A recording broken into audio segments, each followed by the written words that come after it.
কয়েকদিন আগে আমাদের সকলের প্রিয় আল্লামা ডক্টর মিজানুর রহমান আজহারি হাফিজাহুল্লাহ, আল্লাহ সুবহানাহু ওয়া তাআলা তার এলেম, আমল এবং তার যে দাওয়াতের কার্যক্রম, সেই দাওয়াত কার্যক্রমের মধ্যে আল্লাহ সুবহানাহু ওয়া তাআলা বারাকা দান করুক। আমিন। তিনি এসেছেন বাংলার এই জমিনে। আমরা দেখেছি প্রায় ৪ বছর পর তিনি বিদেশ থেকে বাংলাদেশে এসেছেন।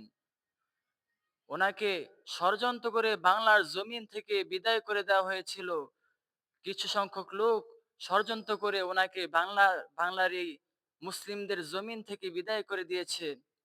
কিন্তু আল্লাহ সুবহানাহু ওয়া তাআলা হলেন সবচেয়ে বেশি ক্ষমতাশীল। স্বৈরাচারী সরকারের ক্ষমতা সবসময় থাকে না। আজ আছে তো স্বৈরাচার সরকার, আগামীকালকে তাকে আল্লাহ সুবহানাহু ওয়া তাআলা লাঞ্ছিত করে বিদায় করে দিতে পারেন। ঠিক তাই হয়েছে। বীরের বেশে আল্লামা মিজানুর রহমান আজহারী হাফিজুল্লাহ বাংলাদেশে এসেছেন। ইনশাআল্লাহ এখন থেকে বাংলার প্রতিটি অঞ্চলে, প্রতিটি গ্রামে, বন্দরে কোরআনের মাহফিল হবে, তাফসিরুল কোরআন মাহফিল হবে। যদি কোনো কুলাঙ্গার, যদি কোনো নাস্তিক, যদি কোনো মুনাফিক আমাদের এই কোরআনের মাহফিলগুলোকে বন্ধ করে দিতে চায়, তাহলে অবশ্যই তাদেরকে তাদের পাওনা, তাদের শাস্তি বুঝিয়ে দেওয়া হবে। এখন আর কোরআন নিয়ে, তাফসিরুল কোরআন মাহফিল নিয়ে, কোন কোরআনের বাণী নিয়ে, কোরআনের কোন ওয়াজ নিয়ে যদি কোন ব্যক্তি কটূক্তি করতে চায়, যদি কোন ব্যক্তি কোরআনের মাহফিলে বাধা দিতে চায়, তাহলে তার হাতকে ভেঙে দেওয়া হবে। আজকে এই জুমার মিম্বর থেকে আমি প্রতিটি মুসল্লির কাছে এই বার্তা পৌঁছে দিতে চাই। কোরআনকে যদি ভালোবাসতে চান, যদি আপনি চান যে আল্লাহ রাসূল সাল্লাল্লাহু আলাইহি সাল্লামকে ভালোবাসবেন, যদি আপনি ভাবেন যে আমি রব্বুল আলামিনকে ভালোবাসবো, তাহলে অবশ্যই আপনার উপর ওয়াজিব, আপনার উপর আবশ্যক হলো যে আপনি উম্মতের ওলামায়ে কেরাম, যারা কোরআন ও হাদিসের ধারক বাহক, তাদেরকে আপনি ভালোবাসবেন।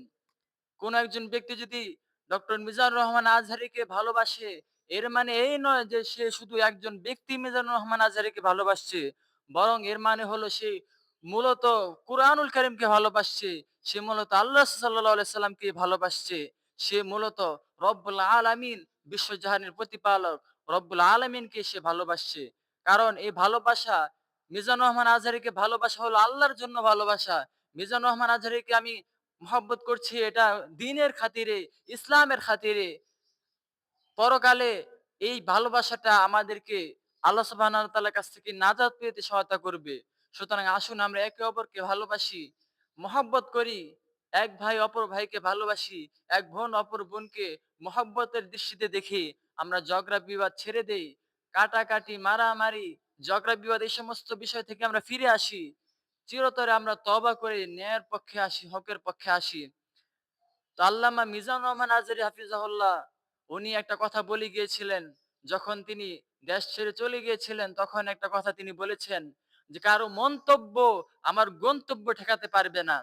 আল্লাহ সুবহানাহু ওয়া তাআলা যদি কোনো ব্যক্তিকে সম্মানিত করতে চান, আল্লাহ সুবহানাহু ওয়া তাআলা যদি কোনো ব্যক্তিকে মর্যাদার আসনে সমাসীন করতে চান, বিশ্বের এমন ক্ষমতাধর শক্তি আর কে আছে যে তাকে অপদস্থ করবে, অপমানিত করবে? সুতরাং আসুন আমরা সমালোচনা না করে, আমরা পরনিন্দা না করে নিজেদের দোষগুলো দেখি, নিজের আগে পরিশুদ্ধ হই। সমাজকে কিভাবে পরিশুদ্ধ করা যায়, কিভাবে সমাজের প্রতিটি ঘরে ঘরে কোরআনের আইন চালু করা যায়, কিভাবে সমাজের প্রতিটি পরতে পরতে কোরআনের আইনগুলোকে বাস্তবায়ন করা যায়, সুন্নত প্রতিষ্ঠা করা যায়, কিভাবে সমাজে নামাজ প্রতিষ্ঠা করা যায়, কিভাবে আল্লাহর এই জমিনে খেলাফা আলা মিনহাজুন নবুওয়া, আল্লাহ রাসূল সাল্লাল্লাহু আলাইহি সাল্লামের দেখানো সেই পন্থা পদ্ধতি কিভাবে সমাজে বাস্তবায়ন করা যায়, রাষ্ট্রে কিভাবে কোরআনের আইন বাস্তবায়ন করা যায়, সেই প্রচেষ্টা আমরা করি। আমরা এই চেষ্টা করি যে আল্লাহর জমিনে হুকুম চলবে একমাত্র আল্লাহ সুবহানাহু ওয়া তাআলার। কোন গণতন্ত্র, সমাজতন্ত্র, ধর্মনিরপেক্ষতাবাদ, জাতীয়তাবাদের কোন কুফরি মন্ত্র আমরা মানব না। এই সমস্ত কুফরি সংবিধানগুলো আমরা ডাস্টবিনে ছুঁড়ে ফেলে দেব। একমাত্র রব্বুল আলামিনের দেয়া যে কোরআন, সেই কোরআনকে আমরা আঁকড়ে ধরবো। আল্লাহ রাসূল সাল্লাল্লাহু আলাইহি সাল্লামের দেয়া যে সুন্নাহ, সেই সুন্নাহকে আমাদের জীবনের প্রতিটি ক্ষেত্রে আমরা ইনশাআল্লাহ বাস্তবায়ন করব।